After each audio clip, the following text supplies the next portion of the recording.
তো বন্ধুরা, আজকের এই ভিডিওতে আমরা দেখবো কিভাবে আমরা আমাদের ল্যাপটপের র্যাম কে বাড়াতে পারি। আমার কাছে আছে অ্যাসারের একটি ল্যাপটপ, যেটাকে আমি গত 3 বছর ধরে ইউজ করছি। আর এটাতে অলরেডি 8 জিবি র্যাম ইনস্টল করা আছে। এর জন্য আমি আরো 8 জিবি র্যাম অ্যামাজন থেকে অর্ডার করে দিয়েছি, আর অলরেডি আমার কাছে চলে এসেছে। তো আজকে আমরা দেখবো কিভাবে আপনারা আপনার ল্যাপটপের জন্য র্যাম সিলেকশন করবেন এবং কিভাবে আপনারা বাড়িতে বসে এই র্যাম কে আপগ্রেড করতে পারেন। তাহলে আর বেশি দেরি না করে তো চলুন শুরু করে যাক।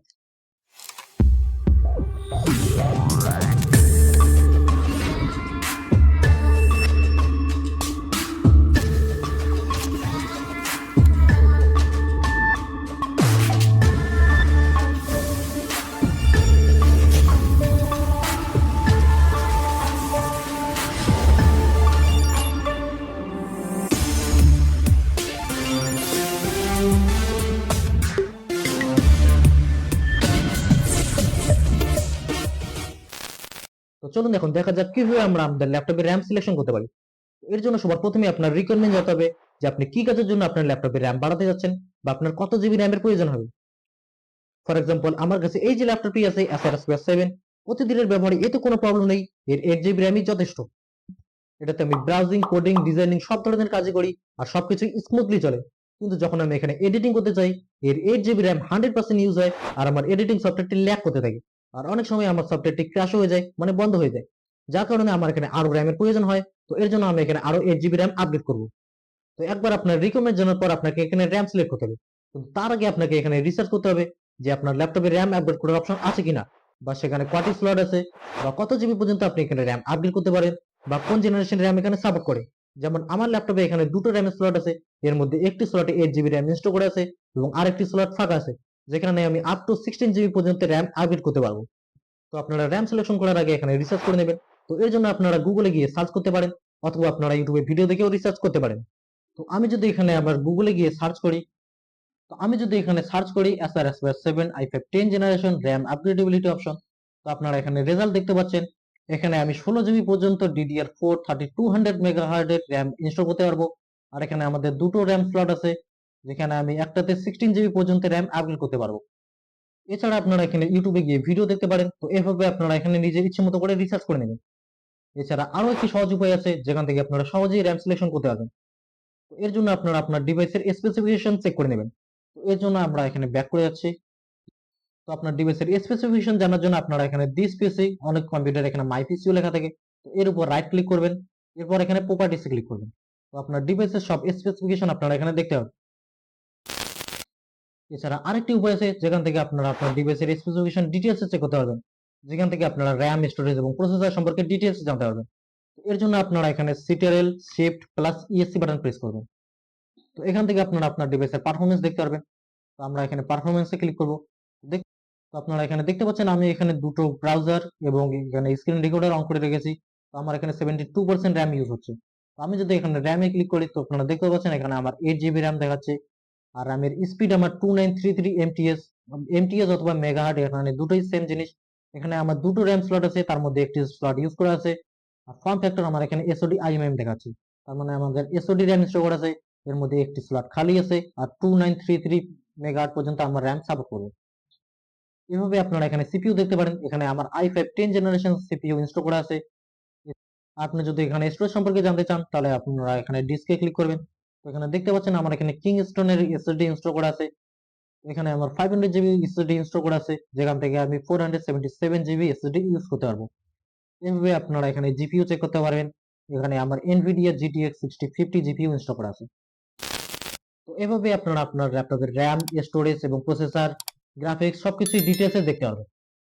এখন আমি এখানে আপনাদের আরেকটি টিপস দিচ্ছি, আর এই টিপসটি আপনি তখন কাজে আসবে যখন আপনি এখানে র্যাম বাই করতে যাবেন। তো যখন আমরা এখানে অনলাইনে র্যাম বাই করতে যাই, তো আমরা এখানে বিভিন্ন ধরনের অপশন দেখতে পাই।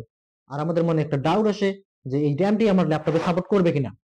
আর এখানে আপনারা কোনো রিটার্ন পলিসি পাবেন না। আপনি যদি একবার র্যাম অর্ডার করে দেন, একবার ডেলিভার হওয়ার পর সেটাকে আপনারা রিটার্নও করতে পারবেন না। তো এর জন্য আমরা একবার চেক করে নেব এই র্যামটি আমাদের ল্যাপটপে সাপোর্ট করবে কিনা। এর জন্য আপনারা ফ্লিপকার্ট এবং অ্যামাজন ওপেন করে নেবেন। তো আমি এখানে ফ্লিপকার্ট এবং অ্যামাজনকে ওপেন করে নিচ্ছি। এবার আমি এখানে র্যাম সার্চ করছি। 8 GB DDR4 RAM 3200 megahertz for laptop. এরপর আমি এখানে সার্চ করে দিচ্ছি। তো এখানে আমি এই র্যামটিকে অর্ডার করছি, আপনারা দেখতে পাচ্ছেন এটা ক্রুশালের র্যাম 8 GB DDR4 3200 MHz এর র্যাম আমি অর্ডার করে নিয়েছি। আর এটা 2933 MHz কাজ করবে এবং 2666 MHz কাজ করবে। তো এখন টিপস হলো, এই যে র্যামটি আপনারা দেখতে পাচ্ছেন, এটা আমাদের ল্যাপটপে সাপোর্ট করবে কিনা, এটা আমাদের ডাউট থাকে। তো এই ডাউট ক্লিয়ার করার জন্য আমি আপনাদের এই টিপসটি দিচ্ছি। তো আপনারা এখানে রিভিউ সেকশনে চলে যাবেন। তো আপনারা এখানে দেখতে পাচ্ছেন 7900 307 রেটিং আছে। তো আপনারা এখানে অনেক রেটিং দেখতে পাবেন, অনেকে ইমেজও আপলোড করে দিয়েছে। তো এখান থেকে আপনারা সি মোর রিভিউ ক্লিক করবেন। তো এখান থেকে আপনারা সব রিভিউ দেখতে পারবেন। আর এখান থেকে আপনারা এই যে অপশনটি দেখতে পাচ্ছেন সার্চ কাস্টমার রিভিউস, তো এখানে ক্লিক করবেন। তো এখানে আপনারা আপনার ল্যাপটপের যে মডেল নেম আছে বা মডেল নাম্বার আছে সেটা দিয়ে এখানে সার্চ করবেন। তো আমার কাছে যেহেতু এখানে এসআর এর ল্যাপটপ আছে, তো আমি এখানে সার্চ করছি এসআর অ্যাসপায়ার 7। তো আমি এখানে সার্চ করে নিচ্ছি। তো আপনারা প্রথম রিভিউটি এখানে দেখতে পাচ্ছেন, অলরেডি একজন ইউজার এই র্যামটিকে অর্ডার করেছে এবং সেটাকে ল্যাপটপে লাগিয়েও দেখেছে, আর এটা সেটা তার ল্যাপটপে সঠিকভাবে কাজ করছে। তার মানে এটা আমার ল্যাপটপে সঠিকভাবে কাজ করবে।